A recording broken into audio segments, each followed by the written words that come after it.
solamente, ¿eh? Así que en ese sentido, sí, alégrense. De los dos lados.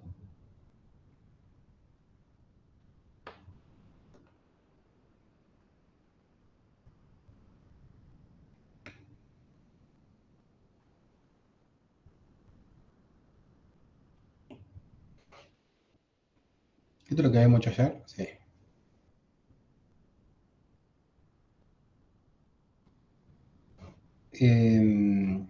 Hoy sería la 13.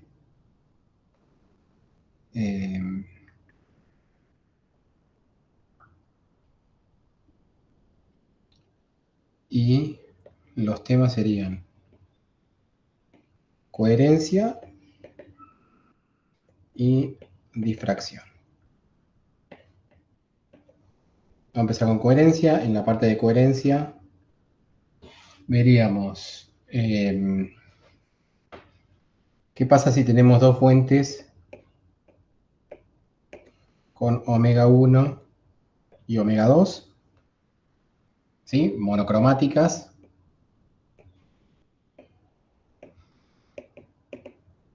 La pregunta es, ¿veríamos un patrón? ¿Bien? La segunda es, tenemos dos fuentes casi monocromáticas, casi.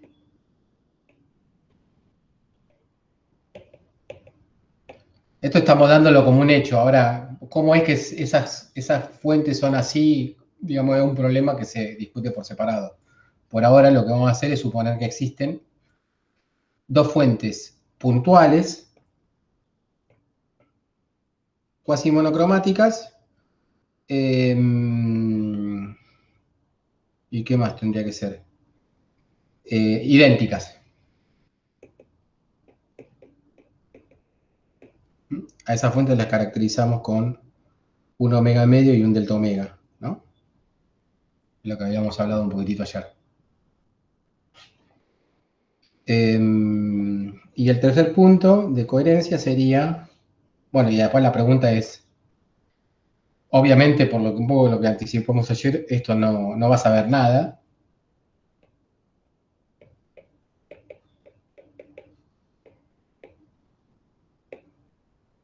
Y la solución a esto, la solución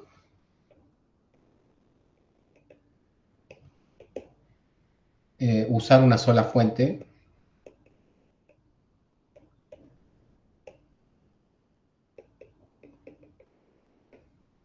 original. Como para ir dando un poquitito el final del cuento, ¿no? ¿A qué me refiero con una fuente original? En vez de tener dos fuentes independientes así, que ese sería nuestro problema inicial, ¿sí? Acá no se ve nada, entonces la solución es tener una sola fuente y usar esa fuente para alimentar dos rendijas, por ejemplo, y esas dos rendijas ya lo que vamos a ver es que no vamos a tener problema con la coordinación, ¿sí? de la fase entre los rayos, digamos, ¿no? O las ondas. O sea, las ondas siempre van a estar en fase. No va a tener problema de desfasaje aleatorio así importante. Entonces acá sí que vas a ver un patrón de interferencia. Acá lo que vamos a ver, ¿está bien? El patrón de interferencia. Ese sería el segundo tema. Y el tercer tema, si sigo vivo, acá, sería lo que se llama, podríamos decirle, extensión mínima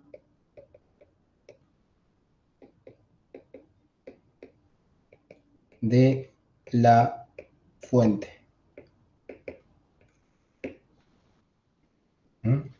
O sea, ¿cuál es la extensión mínima de la fuente? ¿Para qué? Para que se vea el patrón. ¿Está bien? Para que el patrón se siga viendo. Entonces a eso se le llama coherencia espacial, algunos lo llaman coherencia espacial. Podríamos dejarlo así, extensión mínima de la fuente, se entiende, se sobreentiende que ¿para qué la extensión mínima? Para que se siga viendo la interferencia. ¿Sí? El patrón de interferencia o de difracción o lo que sea. Extensión de... Listo. Va, lo vamos a ver después, ¿no? Sí, Después o sea, pregunto bueno, sobre la pregunta eso. es esta, o sea, suponete que vos tenés las dos fuentes.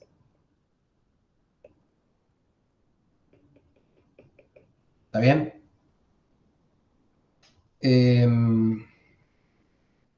Está bien, sí, porque habría que aclararlo. Está claro que esas dos fuentes, si son independientes, digamos, no vas a ver, como si vos planteas un experimento de Young con esas dos fuentes, no vas a ver nada. ¿Está bien? Ahora, vos lo que sí podés plantear es, la solución que tuvimos antes es agarrar una sola fuente.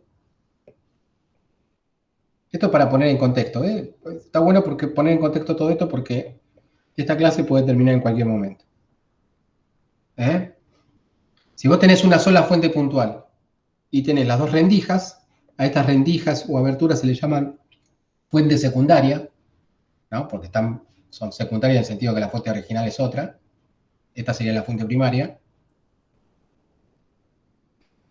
¿Sí? Ahí sí vemos, no hay problema. ¿Sí? Aun cuando este emita, esta fuente sea cuasi monocromática, ¿no? O sea, tengo una frecuencia media y un ancho de banda que es el delta omega. Ahora vamos a hablar un poquitito del ancho de banda, que quizás no hablamos tanto. Ahora, ¿qué pasa? En la realidad, si bien esto es mucho más real, ¿sí? Que una fuente monocromática, ¿sí? Porque ya tiene una física asociada que es el decaimiento electrónico, ¿no? Entre dos niveles de energía de un átomo, ¿ok? Que es como se genera la luz. Hay algo que todavía es bastante ideal, es que estamos considerando puntual. En realidad, cuando uno tiene una fuente, la fuente tiene muchos átomos, ¿sí? Por lo tanto, tiene una extensión, una longitud. Entonces, esto tiene una extensión, ponerle que sea así, vertical. ¿Está bien? Entonces, uno tendría que ver qué pasa. Ahora estaríamos en la situación inicial. Si uno considera el extremo de esa fuente, tendríamos, y se olvida lo del medio, tendríamos que ver qué pasa, ¿no? ¿Qué pasa con el patrón de interferencia que aparece acá? ¿Se sigue viendo? ¿Está bien? Y uno responde esa pregunta con una condición, y la condición acá va a ser que D por D sea mucho menor que lambda por L, donde D es esta distancia, la distancia D grande es esta, ¿sí? La longitud L es esta longitud, y el lambda es el lambda, ¿sí? Que está asociado a la frecuencia omega. ¿Está bien? Si uno cumple esa condición, que D por D sea mucho menor que lambda por L, el patrón de interferencia ahí a la derecha se sigue viendo. ¿Está? Eso tendríamos que verlo porque es así. Perfecto. Vayamos. Obviamente lo que voy a hacer es, después hay que leerlo, esto tienen el manuscrito, tienen los videos del año pasado, van a tener el video este, no sé si va a ser muy útil. De hecho, bosta. ¿Sí? Pero bueno, vamos a hacer lo que podamos, decía un jardinero. Malísimo. ¿Está? Lo tuve que pensar. ¿Tuviste que pensarlo? Bueno, Costa. veamos en el caso más sencillo. Si es una situación ideal, bueno, pero preguntémonos, tenemos dos fuentes monocromáticas, una con frecuencia omega 1, es monocromática, así que no hay que especificar más nada, y otra con frecuencia omega 2. Y estas dos fuentes generan su onda, ¿sí? Podríamos pensar en una onda plana, una onda esférica, pero bueno, si estamos pensando que esas ondas llegan a un punto X particular de la pantalla, ¿sí? Y ahí se provoca lo que sería la interferencia, lo que tendríamos que sumar son, en ese lugar, ¿sí? Dos ondas evaluadas en ese punto que tendrían esta facha. E a la I omega 2 por T, menos o más, no importa, phi 1 de X, o sea, va a depender del lugar en la pantalla en principio, más E a la I omega 2, no, omega, este es el omega 1, ahí ponemos phi 1, omega 1,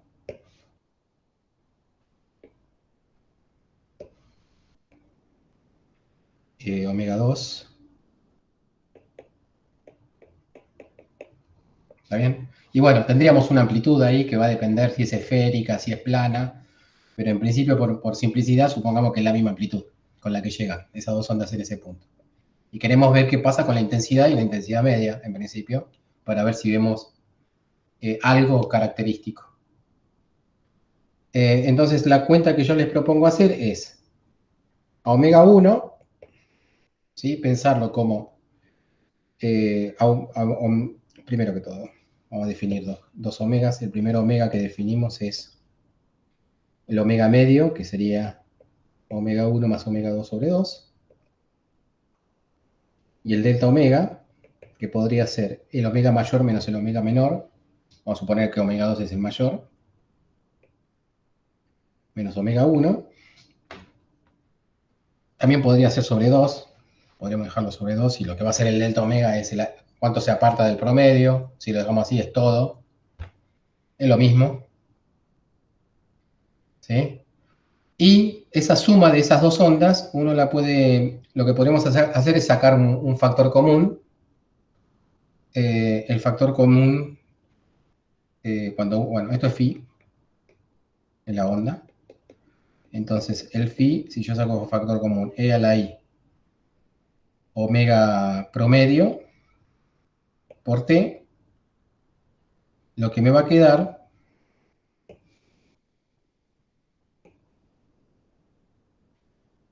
es e a la i delta omega menos delta omega sobre 2 por t menos phi 1 dx más e a la más i delta omega sobre 2 por t menos phi 2x. ¿Estamos? Ahí simplemente usé que omega 1 es igual a omega más, no menos, de algo frecuente, esto, ¿no? No son delta omega sobre 2 y omega 2 es igual a... Entonces el omega salió como factor promedio, el factor común, y quedó eso, viviendo ahí. Entonces, si uno supongamos,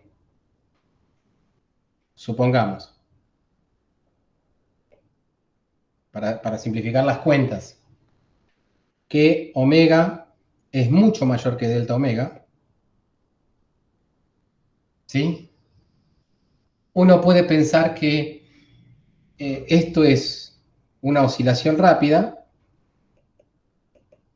en el tiempo, y esto que está acá es una oscilación lenta en el tiempo. ¿Tá? Entonces, si uno quisiera calcular la intensidad, ¿sí? La intensidad media, ¿se acuerdan que la intensidad, o sea, uno cuando calculaba la intensidad media tenía que ver en qué tiempo calculaba ese promedio? ¿Sí? Cuando era todo lindo, donde las ondas eran monocromáticas, el tiempo era fácil. ¿Por qué era fácil? Porque era el tiempo que tardaba un ciclo de oscilación. ¿Está bien? Ahora, cuando tenemos dos frecuencias, no tenemos un ciclo de oscilación bien definido. ¿Sí? Pero sí tiene sentido, por ejemplo, calcular el promedio en una oscilación, en un ciclo de oscilación rápida. ¿Está bien? Porque esto, en esa oscilación rápida, esto es constante. Es una constante en el tiempo. ¿Se entiende? Es un gráfico de este tipo que apareció anteriormente. Ahí tenés una oscilación rápida, ¿no? Y una oscilación lenta que modula la oscilación rápida. Entonces, una cuestión sensata es calcular la intensidad en este tiempo, ¿no? En un tiempo de oscilación rápida. ¿Está? Si yo calculo eso les va a parecer extraño, quizás de primera, pero bueno, en todo esto que aparece como oscilación lenta es una cosa que se mantiene constante en el tiempo, por más que sea función del tiempo, se mantiene constante, ¿no? Entonces, uno podría decir, bueno, la intensidad media, entre comillas, en esa oscilación rápida, va a ser igual a el promedio en el tiempo, ¿sí? El promedio en el tiempo es 1 sobre t por la integral entre 0 y t de la parte real de phi al cuadrado, ¿no?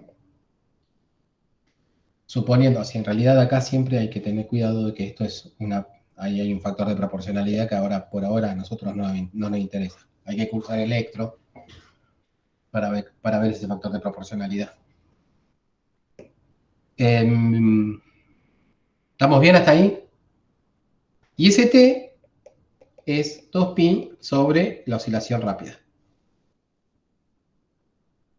Cuando uno hace eso, ¿sí? El resultado es el mismo si uno piensa que la parte lenta es la amplitud directamente.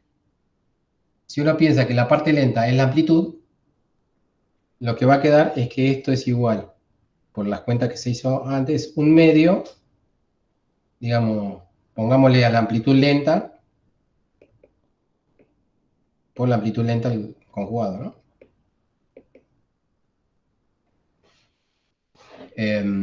Entonces esto va a quedar, sí, ahí usé la formulita, pero cuidado, ahora la amplitud lenta esa depende a la vez del tiempo, ¿eh? Es una cosa que va variando lentamente en el tiempo. Entonces, lo que queda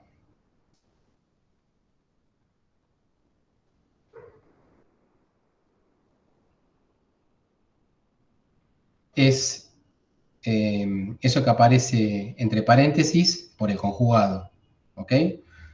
Lo que aparece entre paréntesis por el conjugado, te quedan 4 términos, cuando uno analiza el término, te queda, ¿no? O sea, si ya esto lo llamas A y a esto lo llamas B, ¿sí? Te queda A por B más A por B conjugado, más A conjugado por B, más A conjugado por B conjugado.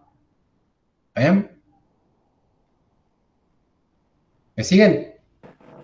No, ¿y qué sería la amplitud lenta? La amplitud lenta es esto, digamos, algo, Amplitud. fíjate que varía, o sea, fíjate esto. Acá aparece un omega t y acá aparece Ujú, un delta omega t. del- Y dijimos que omega es mucho mayor que delta omega. Por lo ujú. tanto, esta parte que aparece acá, ¿sí? Esta parte que aparece acá, es una oscilación muy rápida. También lo que yo represento ahí en el gráfico de abajo por la oscilación rápida. Y esa parte que aparece del otro lado, ¿sí? Acá, es la es la oscilación lenta. ¿Está bien? Es esa parte que aparece con una oscilación lenta. Entonces, lo que digo es, tiene sentido calcular la intensidad, ¿sí? Promediando la oscilación rápida. O sea, en esta parte yo voy a tener eh, una intensidad, ¿está bien? Que va a ser calculada en ese instante del tiempo, por ahí, pero fíjate que después yo podría calcular también la intensidad por acá, en una oscilación por ahí, y va a tener otro valor. O sea que la intensidad media a la vez depende del tiempo, porque tiene que ver con la oscilación lenta, digamos. También yo promedio sobre la oscilación rápida. Y cuando yo promedio sobre la oscilación rápida es básicamente esta cuenta. ¿Está bien? Ahora, está bien, porque cuando yo hago esa cuenta y hago el promedio, yo pienso que la parte que es lenta es una constante en el tiempo. Por eso yo puse acá constante. ¿Está bien? Entonces uso el truquito ese de la amplitud por amplitud conjugado sobre 2. ¿Ok? Si uno hace la cuenta, o sea, si uno tiene dudas, puede ir directamente a hacer la cuenta y van a ver que le da eso. Esto es una aproximación. ¿Está bien? Es una aproximación porque estoy considerando que la amplitud lenta no varía en el tiempo, en las escalas de tiempo de una oscilación rápida. ¿Está bien? Entonces uno lo toma como constante y le saca fuera la integral. Hace la cuenta y uno lo que va a tener es la formulita esta, es un medio por la amplitud lenta por la amplitud lenta conjugada. Hace esa cuenta, bueno, dice que el A y el B son las diferentes partes esas de la amplitud lenta. Hace la cuenta y bueno, fíjense, te queda A por A conjugado, me queda 1. B por B conjugado, me queda 1. ¿Sí? A por B conjugado, me queda con el signo menos, y A conjugado por B me queda con el signo más. O sea que me va a quedar,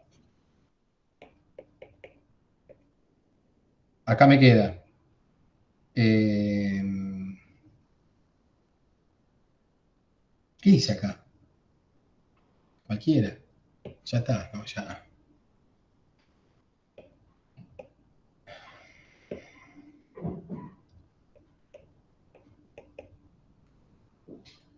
¿Mm? Estaba mal. Bueno, entonces me queda, ya dijimos, esto va a dar 1, cualquiera, perdón, ¿sí?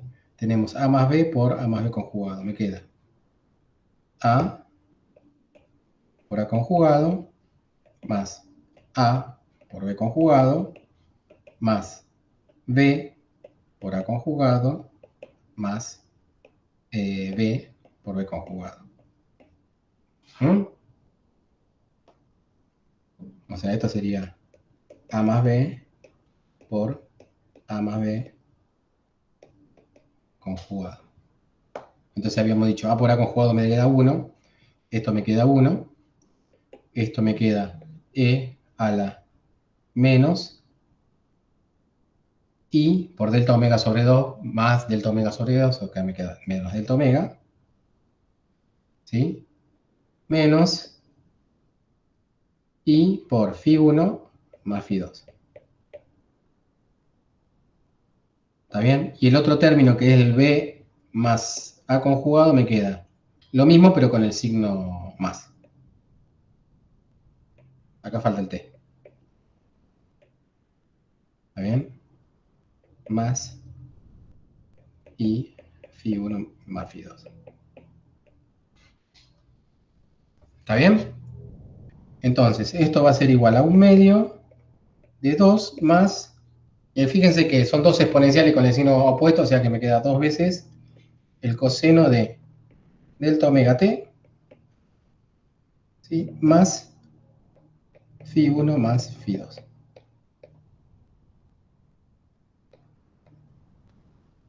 Esa sería la intensidad media, que depende del tiempo, ¿no?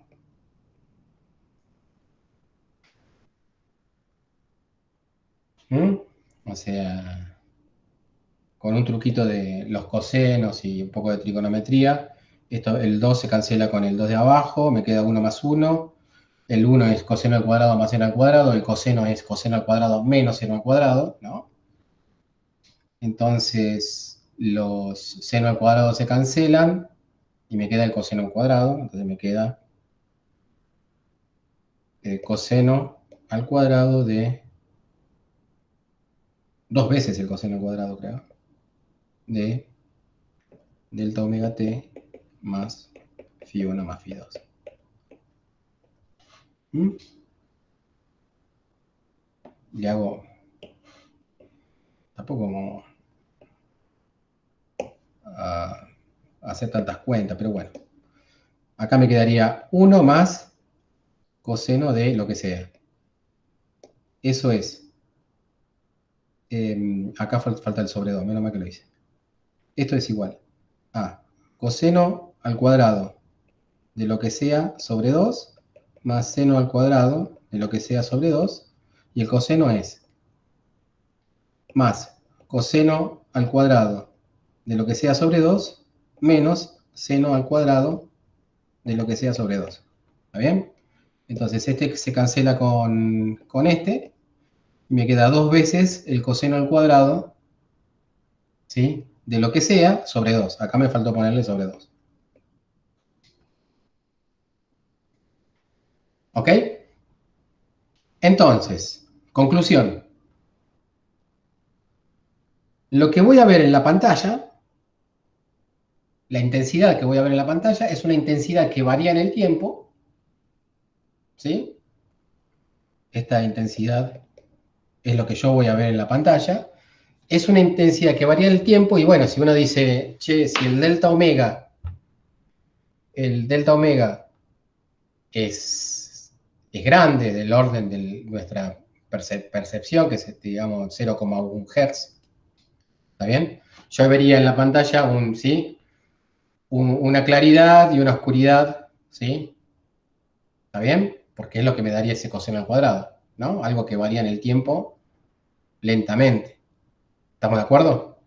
Pero para eso lo que tiene que ocurrir es que este delta omega sea del orden de nuestro, o el inverso del delta omega, o sea, el tiempo ese, o sea, el inverso de delta omega, sea del orden de nuestro tiempo de observación, para que nosotros podamos, ¿no?, ver esa variación, ¿sí?, de la intensidad que hay a lo largo del tiempo en ese punto de la pantalla. ¿Estamos de acuerdo?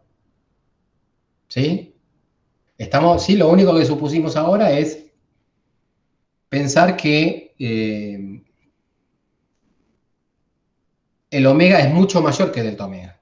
Ahora lo que estamos diciendo es, si tenemos un delta omega, ¿sí?, que a nivel de tiempo, o sea, el inverso de delta omega uno podría decir es igual, es una frecuencia, entonces, como frecuencia uno puede pensar en esto, es igual a 2pi sobre tau, ¿sí? Si uno piensa entonces, el tau va a ser 2pi sobre delta omega, y uno lo que podría decir es, bueno, si ese tau es del orden de 0,1 segundo, que es la resolución que nosotros tenemos con la visión, en ver variaciones, ¿no? Es mayor, pero bueno, por decir algo,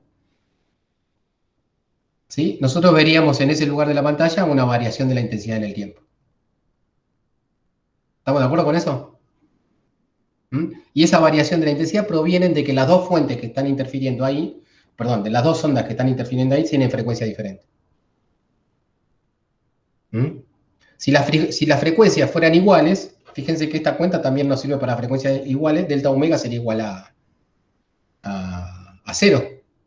O sea que el coseno al Claro. cuadrado va a depender solamente de phi 1 y phi 2, ¿no? Cómo sean las fases de las dos ondas que incidan en ese punto. ¿Está bien? Y eso es lo que ya sabíamos de Ujú. antes. Ahí la intensidad se clava en ese valor. Ahora, si las frecuencias son diferentes, la intensidad en ese punto varía en el tiempo. ¿Se entiende? Sí. ¿Sí? Bueno, entonces uno podría decir, bueno, buenísimo, entonces vamos a ver, tenemos dos fuentes monocromáticas pero diferentes. Listo, entonces veríamos eso. Siempre y cuando el delta omega sea del orden de 0,1 segundo. Bueno, el tema es que el delta omega es del orden de, para las ondas luminosas de diferente color, el delta omega es del orden de, no de 10 a la menos 1, o sea, sería del orden de los 10 Hz. ¿Sí? El delta omega es del orden de 10 a la 9. O sea que ni por la zapa veríamos algo, porque al ser tan rápido lo que vamos a ver es un promedio. ¿Está bien? ¿Se entendió? ¿Mm? O sea que si yo agarro dos fuentes monocromáticas, no voy a pretender que esas dos fuentes de frecuencia diferente, luminosas, no voy a pretender que esas dos fuentes o esas dos ondas interfieran. O por lo menos verlo yo. No lo podría ver yo porque no me daría, ¿sí?, ningún aparato de observación para verlo eso. ¿Mm? Es que como que cambia intermitentemente, o sea, hay un cambio tan rápido, digamos, de ese patrón a medida que el tiempo transcurre que no yo veo el promedio. ¿Está bien? ¿Se entendió? Y el promedio es un medio. Ah, no, acá el promedio da 1.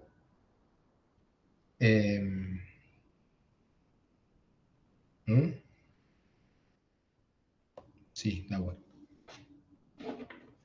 Bueno, ese sería el primer tema. Es para más o menos introducir todavía no estamos hablando de coherencia, pero nos estamos acercando al tema. ¿Mm? Sí podríamos hablar o sea, ya de un... Listo, todavía no hablemos de coherencia. A ver, acá en el manuscrito yo había dejado algunos valores, ¿sí? Ahí fíjense si está bien, quizás eh, hay que revisarlo un poquitito los valores que hay. Pero estamos hablando de 10 a la 9, ¿no? De órdenes de magnitud diferentes con lo que uno pretendería usar para poder ver algo. Bien, ¿se entendió? Como idea, después las cuentas Sí, sí, sí. pueden Sí, verlo, ¿no? Ujú. ¿Mm? Sí, sí. Este, uno podría hacer, bueno, pues podría fijarse, digamos, tomemos, yo qué sé, por decirlo así, las ondas luminosas están de los orden de los 500 nanómetros, ponele, ¿no? Ponele que agarres una que valga 500 nanómetros, la longitud de onda es esto, ¿eh? 500 nanómetros por 10 a la menos 9, y otra longitud de onda que valga, vamos a hacerla bien separada, 100 nanómetros. ¿Está bien? Esta sería la 1 y la 2. Si vos querés calcular el omega 1, esto es, ¿sí? ¿Se acuerdan que era K? O sea, la relación de dispersión es lineal, no está considerando una relación de dispersión lineal, y la velocidad de fase es la velocidad de la luz. Te queda 3 por 10 a la 8 por 2 pi sobre K. Perdón, 2 pi sobre lambda, que es el K. ¿No? Omega es igual a la velocidad de fase. Entonces queda 2 pi sobre... y acá te quedaría 500 por 10 a la menos 9. ¿Estamos? Y acá estaríamos hablando, este omega es a la vez 2 pi sobre T1. Y acá abajo tendríamos 2 pi sobre T2 igual a 3 por 10 a la 8. Obviamente, al no usar unidades y la velocidad de la luz, usarla así, ya sé que todo lo que me dé tiempo va a ser segundo y todo lo que me dé unidad de longitud es metro, ¿no? Estamos pensando.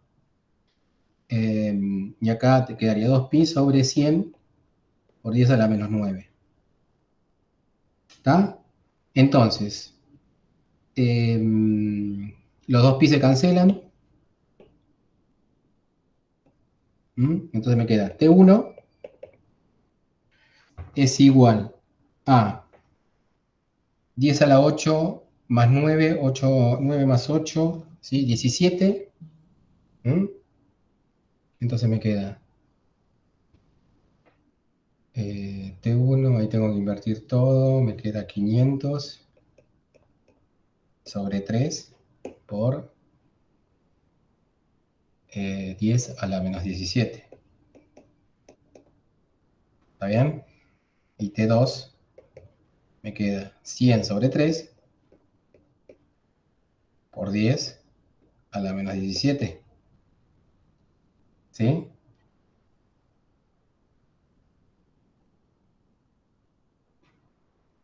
¿Estoy haciendo bien? Yo espero que sí. ¿Ok? Me parece un número muy grande, pero bueno.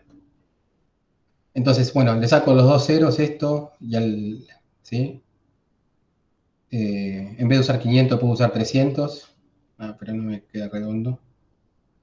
Vamos a hacer así. Uso 6 y 3. 6 y 3. 6 y 3.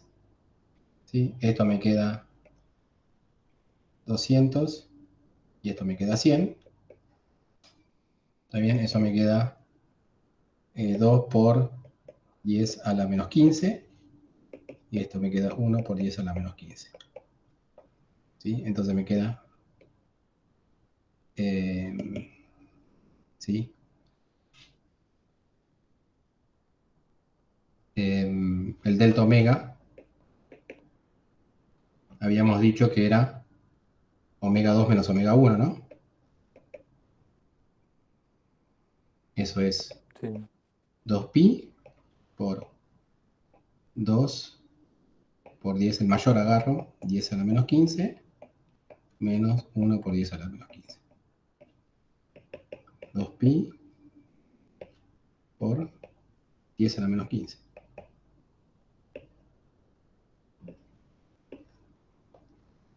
¿Sí? Esa es la frecuencia con la que va a variar el patrón de interferencia en la pantalla. ¿Sí? Me parece mucho 15. Yo pensaba que era 9, pero bueno, eso después lo...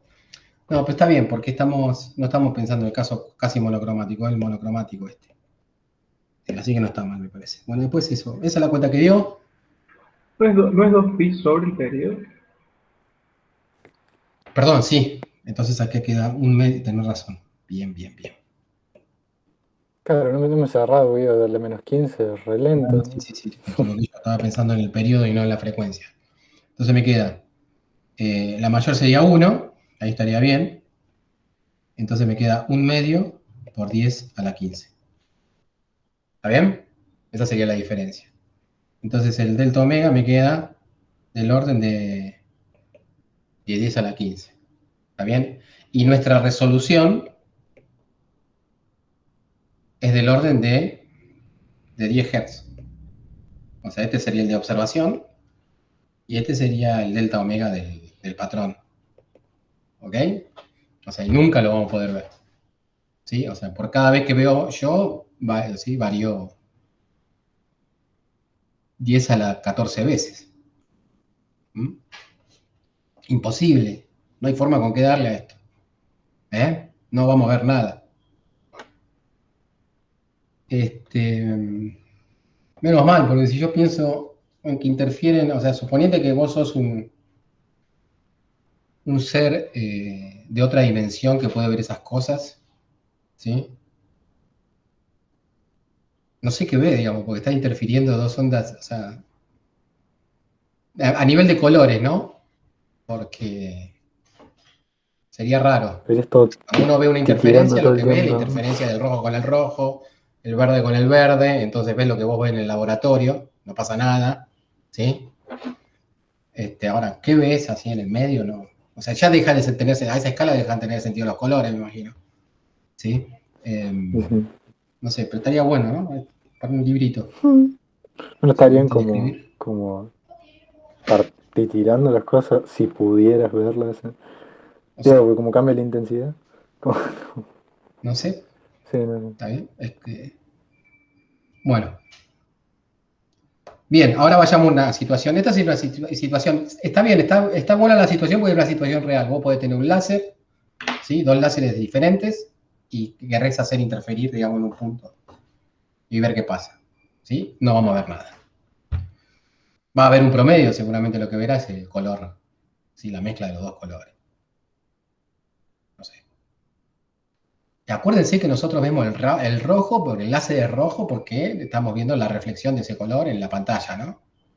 Si tuviese una absorción, veríamos el otro color, el color opuesto al rojo, que no sé cuál será, pero bueno. Vemos por reflexión. Ahora,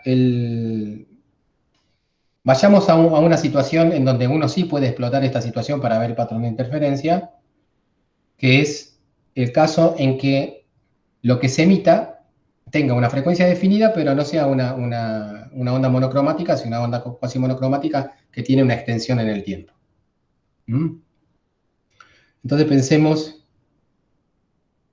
en una onda que tiene una extensión. Acá este gráfico sería gráfico de, ponele, vamos a pensar con el tiempo versus phi. Y uno viene así y después empieza. Y sigue así. ¿Está? El hecho de que, fíjense, tenga esto que pasa acá en el borde, hace que no tenga una frecuencia bien definida. ¿Por qué no tiene una frecuencia bien definida? Vos me podés decir, la frecuencia está bien definida porque vos tenés dos picos cada este intervalo de tiempo. ¿Está bien? Entonces, la frecuencia está bien definida. Está. Ahora yo te digo, bueno, Está bien, sí, tenés 2 picos en este intervalo de tiempo, pero ¿cuántos picos tenés en este intervalo de tiempo? ¿Ah? Ajá, no podés decirlo. Podés contar los picos, ¿sí? Pero lo que pasa ahí justo en los bordes te hace decir que, bueno, acá tenés 1, 2, 3, 4, 5, 6, 7, 8, 9, 10, 11, 12. En realidad vos lo que podrías decir, bueno, sí, tenés razón. En este tiempo que podríamos llamar tau, tenés 12 más menos un pico. ¿Está bien? O sea, tenés 12 más menos un pico. O sea que vos podrías decir que tu frecuencia, o sea, tu periodo sea tau sobre 12, ¿está bien? Y tu error en ese periodo sea igual a, ¿está bien lo que yo puse? Tau sobre 12, ¿sí? Entonces tu error en ese periodo es,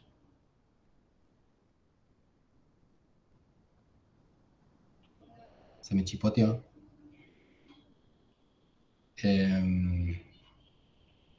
el periodo está sobre 12, está clarísimo. Y el error en el periodo, quizás es más fácil verlo en la frecuencia. La frecuencia va a ser igual a 2pi sobre tau, o sea, 12 sobre tau. ¿Está bien? Y el error en la frecuencia va a ser igual a 2pi sobre tau. Ahí se vio, está un poco más clarito ahí, ¿no?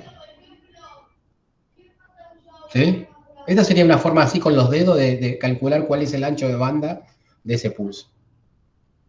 ¿Sí? Fíjate que hay una indeterminación en la cantidad de picos que tiene eso. Esa indeterminación de más o menos un pico, ¿sí? Te puede hacer calcular fácilmente cuál es su ancho de banda. ¿Mm? ¿Se ve? Bueno, creo que ahí por ahí en el manuscrito dice una cuenta y cuando uno hace eso, en vez de 12, nosotros lo que vamos a tener es 1.000.000 de picos, ¿sí? Para un pulso ordinario. ¿Está?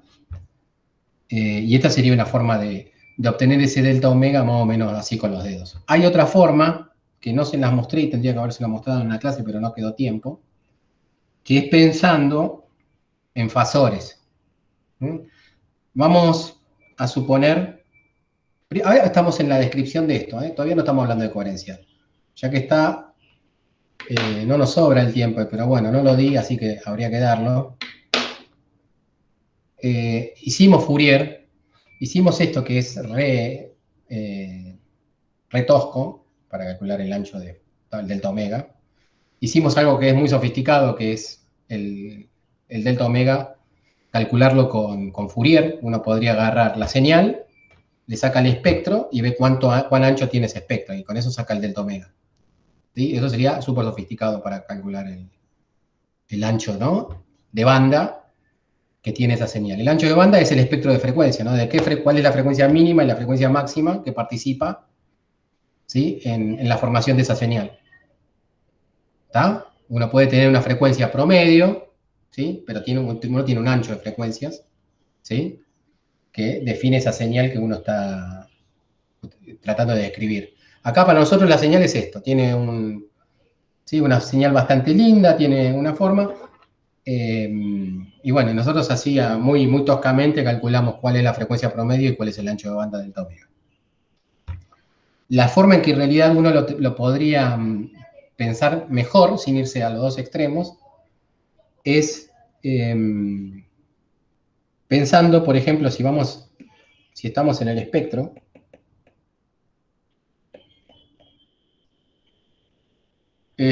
uno puede pensar que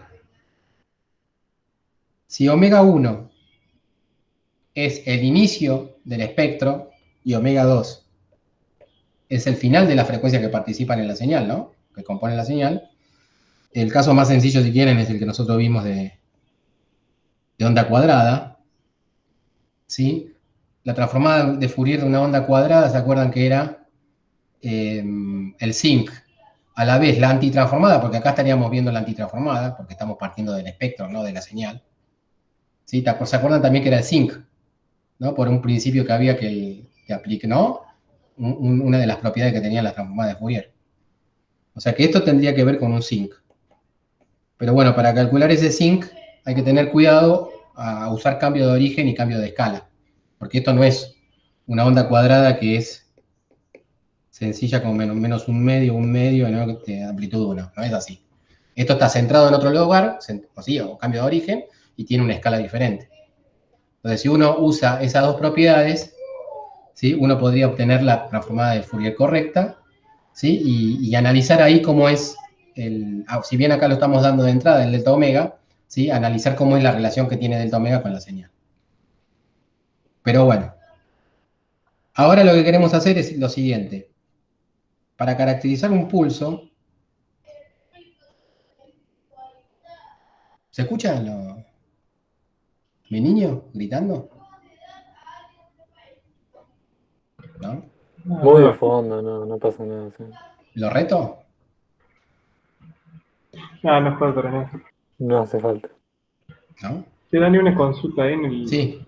¿Cuál es bien la hipótesis? Me perdí un poco por qué los picos así no se pueden contar. ¿Es porque la fuente no es del todo monocromática? ¿Solo por eso? Claro, porque fíjate, cuando vos contás picos, no, sí, pero eso es como al final de la historia, esto es más bien una cuestión de así de media con los dedos, medio, ¿cómo se llama? Sucia, digamos, lo que te estoy diciendo. Cuando vos contás de pico, vos lo que haces es lo siguiente, vos estás suponiendo que la función es armónica. ¿Está bien? Entonces, vos haces esto tiene la forma exacta, ¿sí? De vuelta apareció, ¿está?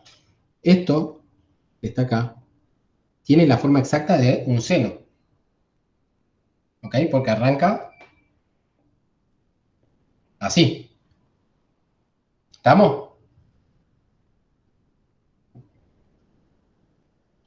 ¿Sí? Ahora, cuando vos contás los picos, en el borde no está definida la forma exacta, digamos. O sea, vos podés decir, bueno, entre este y este sí, entre el este y este, pero de acá o sea, acá tenés algo que se pierde en el borde. ¿Ok? Por eso decís más o menos uno. ¿Sí? Y si uno va a las cuentas, se cumple, digamos, es una buena forma trucha de calcular el ancho de banda. ¿Sí? Eso está en el Berkeley. Cualquier cosa, pispeen un poco el Berkeley, el Crawford de ondas, y ahí no lo explica, lo usa como lo estoy usando yo ahora. Está re buena. ¿Sí? Uno de entrada ya sabe más o menos cuál es el ancho de banda. ¿Sí? El problema. ¿Sí? Y el ancho de banda básicamente está dada por la extensión del pulso, que es tau, la extensión temporal del pulso. ¿Sí? Es bien práctico. Bien. Y la frecuencia promedio encima también es fácil calcularla porque si vos contás los picos, ¿sí? Ya está. ¿Sí? Esa sería la frecuencia media. Está bien, 2pi sobre ese t, ¿no? Que sale de contar los picos y dividirlo por el ancho total, ¿no? El tau. Ahora yo lo que quería decirles es pensar de entrada ya en un espectro que tenga una frecuencia mínima omega 1 y una frecuencia máxima omega 2, ¿sí? Y uno lo que va a tener como resultado, sin hacer Fourier ni nada, lo que va a tener es una señal que tiene una duración en el tiempo. ¿Está bien? O sea, acá estamos yendo del espectro a la señal. O sea, una señal con... ¿Se entendió eso lo que dije? Porque no te pregunté. ¿Sí? La indeterminación en el conteo de picos. O sea, vos no Sí, tenés en los extremos un seno perfecto de la izquierda y la derecha. ¿Sí? Lo tenés en cualquier cosa. ¿Sí? O sea, medio seno. está bien. ¿Ah? Entonces, no tenés la posibilidad de contarlos exactamente. Porque uno los cuenta exactas sabiendo que entre los dos hay exactamente un seno. ¿Sí? Con la función como tiene que ser. Pero en los bordes no tenés eso. A la izquierda no, se fue ya. ¿Sí? Bien. Entonces, sigamos. Entonces, tener el espectro, vamos a la señal. Lo que vamos a suponer nosotros es que esa señal correspondiente a ese espectro tiene una duración específica. También si vos graficas la señal en función del tiempo, más allá de cómo sepamos cómo es aunque lo sepamos de antemano como sea, vamos a tener algo así. ¿Está bien? Y tu idea es calcular cuánto vale, a grosso modo, ¿sí?, este tiempo, tau. ¿Está bien? Eso es lo que hicimos recién. ¿Mm? Bueno, en realidad, recién lo que hicimos es al revés. Teníamos el tau de antemano, o sea, de entrada, y calculamos el ancho este, ¿sí?, con esto. ¿Ok? Ahora lo que vamos a hacer es un planteo diferente que tiene que ver con cómo podemos pensar gráficamente, geométricamente, ¿sí?, físicamente lo que es ese espectro. Uno puede pensar que la formación de ese expulso en realidad es la parte real, ¿sí?, de la suma de un montón de vectores que están rotando, ¿sí?, con una frecuencia determinada. O sea, suponete que vos agarrás, te parás acá en una frecuencia omega. ¿Sí? ¿Sí? Bien. En el pulso, o sea, en el dominio de la señal, en el dominio del tiempo, vos lo que estás viendo es la parte real, ¿sí?, de eso, de algo que está rotando a una frecuencia omega. ¿Está bien? Este es el plano complejo. Parte imaginaria, parte real. ¿Sí? Vos tenés una flecha que se llama fasor, que está girando a frecuencia omega. ¿Está bien? ¿Se entiende eso? Ahora, en realidad, tu función de onda es la suma de muchas flechas, ¿sí?, que están rotando a frecuencias diferentes. ¿Sí? Es la suma de la parte real de muchas flechas. ¿Se entiende? Acá solamente yo agarré una. Todas esas Para tener flechas son en el ancho de claro, banda. ¿cómo? Todas esas flechas son las que caen dentro del ancho de banda. Claro, exactamente. Vos tenés una flecha para esa frecuencia omega, otra flecha para otra frecuencia omega que esté en otro lado, ¿no? Pero vos lo que sí sabes es que yo lo que voy a hacer es un análisis en donde las únicas flechas que voy a usar son las que corresponden a omega 1 y omega 2. Y van a ver cómo de ahí más o menos uno puede sacar información. Nos olvidamos de esta flechita y pensamos que en un instante inicial, voy a poner en un instante inicial, cero, están todas las flechas apuntando para el mismo lugar, ¿sí? Las que van desde omega 1 hasta omega 2, apuntando en la parte real. Arrancan todas coordinadas, digamos, arrancan todas con igual fase 0. ¿Sí? ¿Está bien? Entonces, si uno deja pasar un poquitito el tiempo, o sea, vos vas a tener dos flechas, una flecha, suponete que dejé pasar un poquitito de tiempo nada más, vas a tener la flecha de omega 2, ¿sí?, más rápida que la flecha de omega 1, ¿sí? Y acá en el medio están todas las demás flechas, ¿no? ¿Se entiende? Y eso es como un abanico que se va abriendo en el tiempo.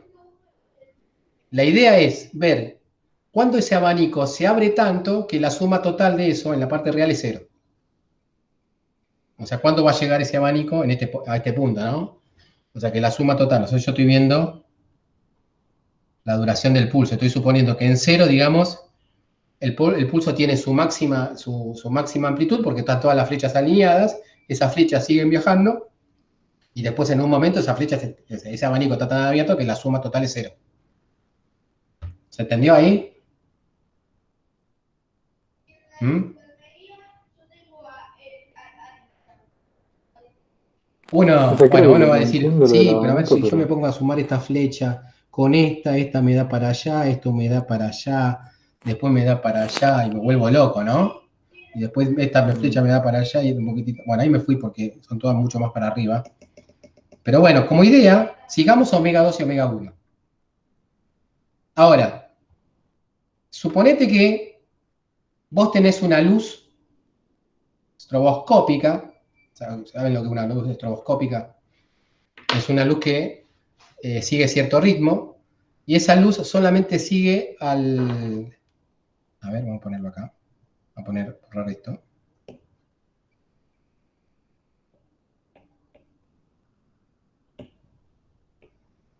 Esa luz, ¿sí?, tiene la frecuencia media. Ese estroboscopio tiene la frecuencia media. ¿Está bien? Imaginen solamente la flecha que corresponde a la frecuencia media. La frecuencia media es la que está en el centro. No sé, les explico esto porque me parece que va a ser útil, ¿eh? Porque está la explicación en el manuscrito, pero bueno, me parece interesante. La frecuencia media va a estar acá, ¿sí? Que le llamo omega o omega medio para, ¿sí? Esa supóngase que está justo en el centro. Y piensen en esa flecha, la de frecuencia media. Y pongo un estroboscopio con esa misma frecuencia, la frecuencia omega. ¿Qué va a pasar con la flecha si pongo la luz estroboscópica esa? La voy a ver siempre en el mismo lugar. ¿Estamos de acuerdo? Porque está digamos, rotando, así como rota la flecha, esa luz está a la misma frecuencia de la rotación de esa flecha, así que la vemos siempre en el mismo lugar. ¿Está bien? Ahí tenemos una utilidad. Ahora, ¿qué va a pasar con la flecha omega 2? Con la flecha omega 2, que es la más rápida, va a avanzar con respecto a la omega. ¿Sí? O sea que la película sería esta. Acá, esta flecha tendría que ir hasta acá, no sé por qué no la puse hasta el final. Esta omega medio. Y después de pasado un tiempo, si quieren, la omega 2 va a ir por acá. ¿No? En la primera luz estroboscópica estará acá, en la segunda estará por acá, ¿sí? En la tercera va a estar por acá. ¿Estamos de acuerdo? Y en algún momento va a llegar a pi. Va a estar por acá. Y lo mismo va a pasar con omega 1, pero para el otro lado. O sea, primero va a estar por acá, después va a estar por acá, y después va a estar por acá. ¿Se entiende? O sea, ahí, en ese lugar, cuando la flecha omega 2 y la flecha omega 1 llegan a pi, es cuando está el abanico completamente abierto y la suma total es cero. O sea, si yo sumo todas las flechas y le saco la parte real, la suma me va a dar cero porque está abierto, digamos. ¿Sí? Al estar abierto, ¿sí?, hay tantas flechas de un lado de la parte derecha como de la parte izquierda, y la suma de la parte real te va a dar cero. ¿Sí? O sea que ese sería un buen truco para calcular la duración de la pulsación que genera ese espectro. ¿Sí? Esa sería la técnica, digamos. La técnica es, bueno, sigo omega 2, sigo omega 1 para que me llegue a pi, ¿sí? Y listo, ya con eso voy a tener una idea de cuál es el pulso, la duración del pulso de la señal que corresponde a ese espectro que yo dibujé ahí. Independientemente de si ese espectro es eh, así lindo, cuadrado como ese, o puede ser tiene otra forma, ¿no? Pero bueno, es algo cualitativo. Puede tener esa forma, tener esa forma, ¿no? Cualquiera. ¿Se entiende la idea? ¿Eh? Sigo las dos frecuencias, omega 1 y omega 2. ¿Cómo las sigo? De la siguiente forma. A ver, espero que me salga.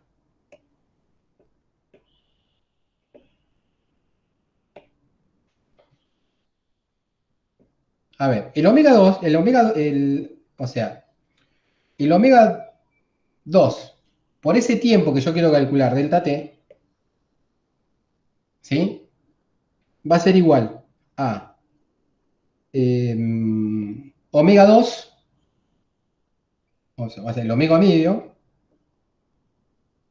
más delta omega. Si delta omega es todo, pongo delta omega sobre 2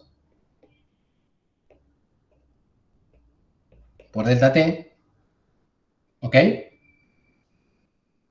Y eso va a ser igual a omega medio por delta t más delta omega sobre 2 por delta t. Este delta t es lo que yo quiero calcular, ¿no?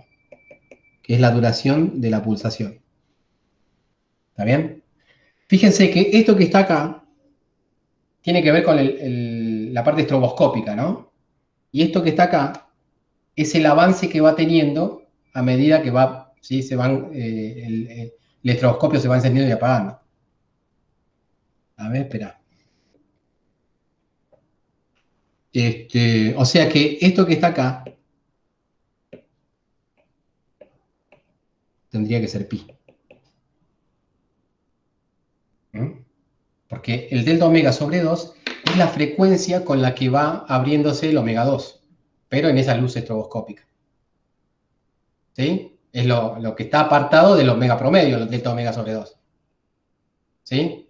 Entonces, mi condición sería que delta omega sobre 2 por delta t sea igual a pi. ¿Está bien? Y con ahí lo que hago es deducir cuánto vale delta omega, delta t. Sí, el delta t va a ser igual a 2pi sobre delta omega. ¿Ok? Veamos si es compatible este resultado con el que obtuve anteriormente. Anteriormente obtuve que delta omega es igual a 2pi sobre tau. ¿Sí? El tau era la duración del pulso. ¿Sí? Acá el delta t es mi tau, es la duración del pulso. ¿Se entiende? ¿Mm? Bueno, esa es una forma piola de entender cuánto vale la duración del pulso en función de si tengo como dato el ancho de banda, que es el delta omega, o al revés, si yo tengo la duración del pulso, cuánto sería el ancho de banda. ¿Sí? Es esa formulita sencilla.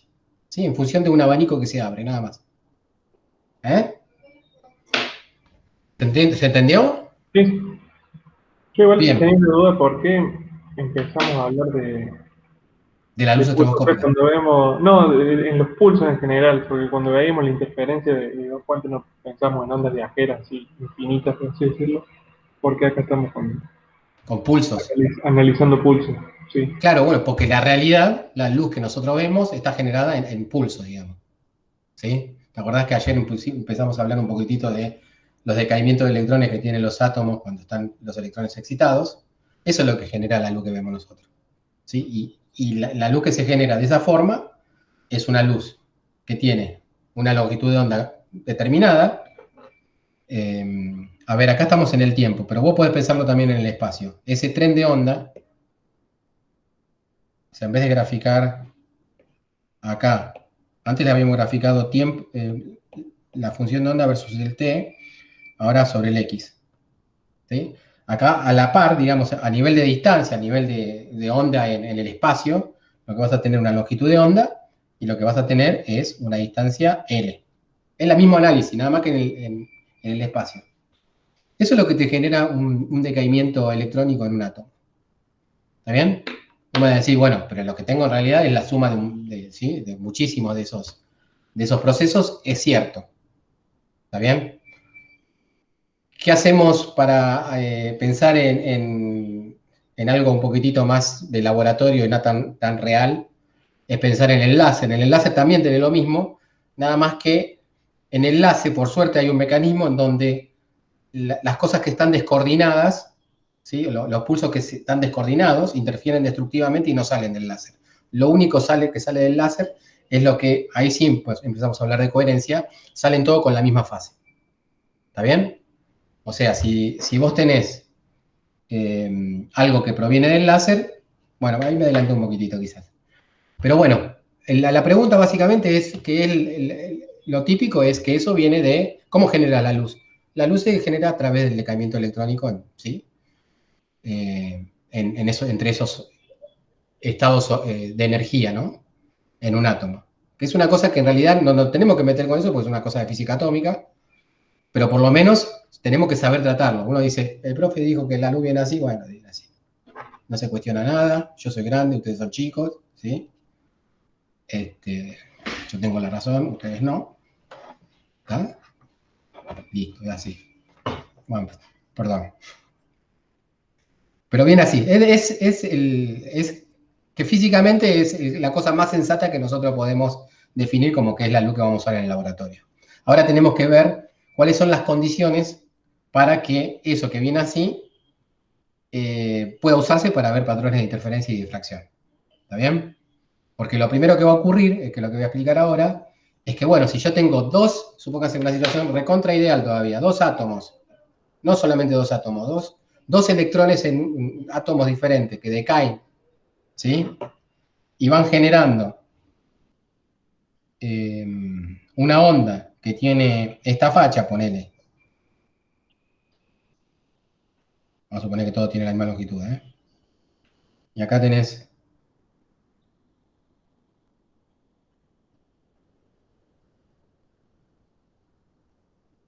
¿Se entiende? O sea, esto sería la historia del electrón 1 en el átomo 1 y la historia del electrón 2 en el átomo 2. ¿Está bien? O sea, cuando decae, genera un pulso luminoso. En realidad es mucho más complicado porque son ondas esféricas, ¿no? Con amplitudes que van decreciendo. Nosotros lo mostramos en una dimensión para entender que si esas dos ondas que generan cada uno de esos electrones después interfieren o se juntan en algún punto de una pantalla que ponen en un laboratorio, lo que vamos a hacer es ver patrones de interferencia que tengan esta duración. ¿Se entiende? O sea, fíjate, suponete que acá llega a un punto que es la rendija y después vemos un patrón de difracción, ¿sí? En el otro lado derecho de una pantalla. Entonces lo que vamos a ver es que se van, o sea, estos pulsos no tienen uno nada que ver con el otro, esto se genera de forma absolutamente aleatoria. ¿Está bien? ¿Se entiende? Entonces, cuando lleguen, fíjate que de casualidad, los primeros dos trenes, ¿sí? Llegan a la rendija, ¿sí? En fase, ¿sí? Juntitos, llegan juntitos. Entonces, lo que vamos a ver del lado de la pantalla es un patrón de interferencia usual, pero de duración, la duración que tenga este pulso. ¿Sí? Por lo que vimos, la duración de esto es muy chiquitito. ¿Sí? Creo que si uno hace la cuenta, la duración de este pulso es 10 a la menos 9 segundos. ¿Está bien? Si hace la cuenta. Ahora no me acuerdo, pero ponele que sea muy chiquitito.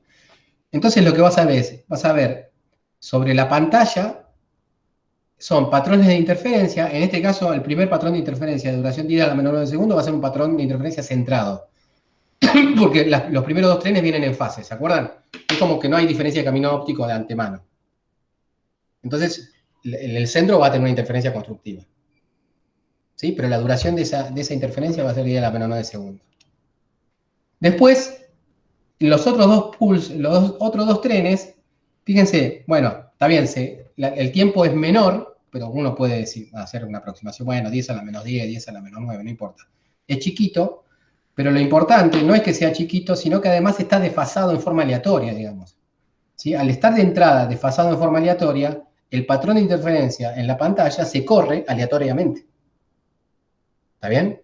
Porque no tienen fases iguales las dos ondas que entran en la rendija. ¿Está? Es como que tienen una diferencia de camino previa. Entonces, si vos tenés una diferencia de camino previa, a ver, vamos a poner una diferencia de camino previa. Vos tenés dos rendijas y en vez de poner la fuente en el centro, la ponés, una fuente monocromática estoy hablando, ¿no? La ponés acá arriba. Si vos la pones acá arriba, ¿sí? Y te fijas en el centro de la pantalla cómo es la interferencia, eso va a depender de la diferencia de camino que haya antes de la rendija, ¿no? Si vos tenés una diferencia de camino antes de la rendija, obviamente esa diferencia de camino te va a definir si en el centro de la pantalla vas a ver interferencia constructiva o destructiva. ¿Se entiende eso? O sea, Sí, es sí. importante la fase con la que lleguen las ondas en las rendijas. Si llegan en fase, por eso uno pone la fuente en el medio, no hay diferencia de camino. Si llegan en fase, la interferencia constructiva en el centro de la rendija está asegurada. ¿Está bien? Entonces, ahora no estamos pensando en diferencia de caminos. Ahora lo que estamos pensando es una diferencia de fase porque los trenes de onda que se hacen en cada átomo se hacen en forma aleatoria. Entonces, al hacerse el decaimiento ser aleatorio, hace que los trenes de onda acá, ¿sí?, interfieran de forma aleatoria, digamos. ¿Sí? O sea, no tengan la fase definida. ¿Se entiende a lo que me refiero con fase? La fase es ¿Cómo arranca? Ponele que arranque acá esto.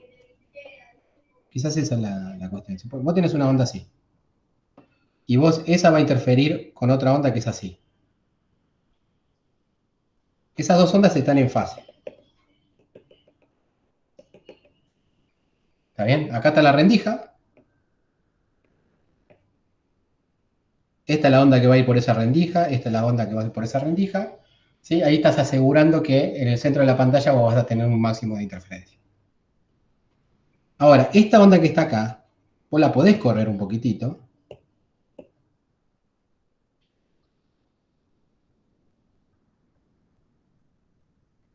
Si vos la corres ahí y la empezás a correr en forma aleatoria, vos lo que vas a correr es el, digamos, el máximo en el centro de la pantalla, no va a estar más en el centro, ¿sí?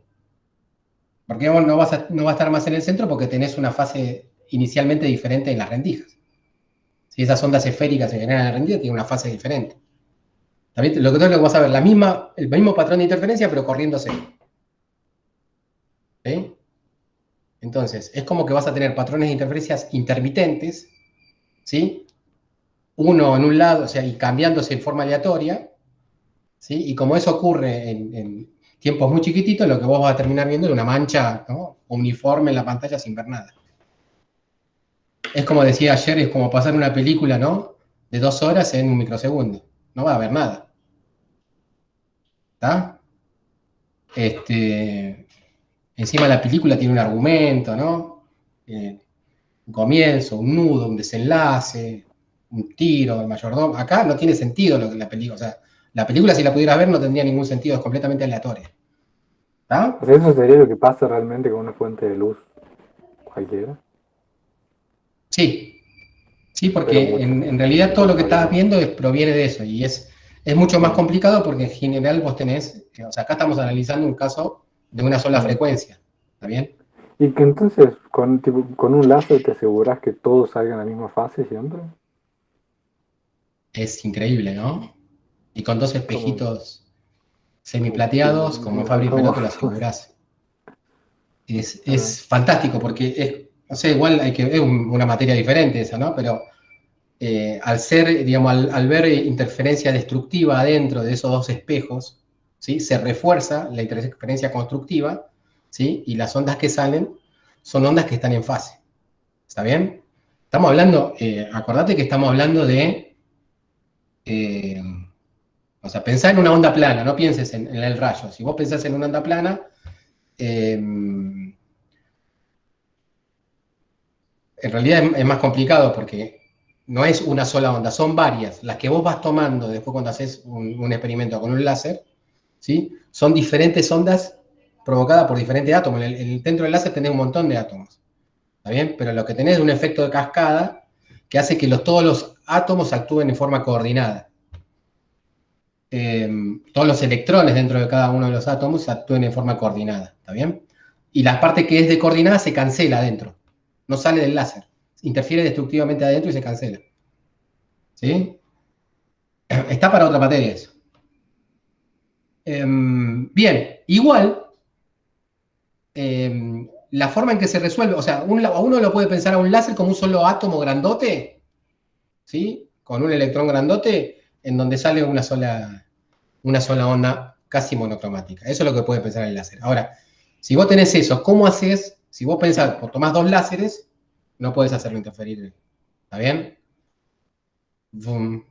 ¿Está? Tomás dos láseres, ¿sí? No vas a ver interferencia, por lo que estamos diciendo nosotros. Entonces, ¿cómo uno resuelve ese problema? Y ya son 16, 19. ¿Cómo uno resuelve ese problema? ¿Leyeron algo? ¿Se pispearon en el teórico o algo? Ya se los dije, no, la ¿no? verdad. Sí. Uno resuelve ese problema con las fuentes secundarias. En vez de tomar dos fuentes independientes, agarra una fuente nada más, ¿sí? Esa fuente va a estar emitiendo hacia todos lados, ¿sí?, ondas, eh, la misma onda,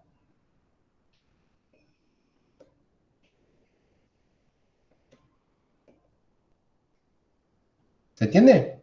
Y particularmente, acá cuando usemos en la parte de la rendija va a entrar el mismo pulso, digamos. Va a estar coordinado eso de entrada. Siempre van a estar, si ponete que acá venga ese y después acá atrás venga otro, ese otro que venga va a estar coordinado con este. ¿Está bien? Si bien estos tiempos que están acá son aleatorios, los trenes siempre van juntos. Entonces, no usás dos átomos diferentes, usás un solo átomo, por decirlo de alguna manera, y con ese átomo alimentás dos aberturas, dos rendijas, y ahí vos lo que tenés es una interferencia asegurada, digamos, un patrón de interferencia asegurada. ¿Está bien? Y ahí... ¿se entendió? ¿Sí? Bien. Vamos a hacer una cosa. Ya pasó una hora. Dejo esto. Me está doliendo mucho la cabeza. O sea que sí. A ver, voy a...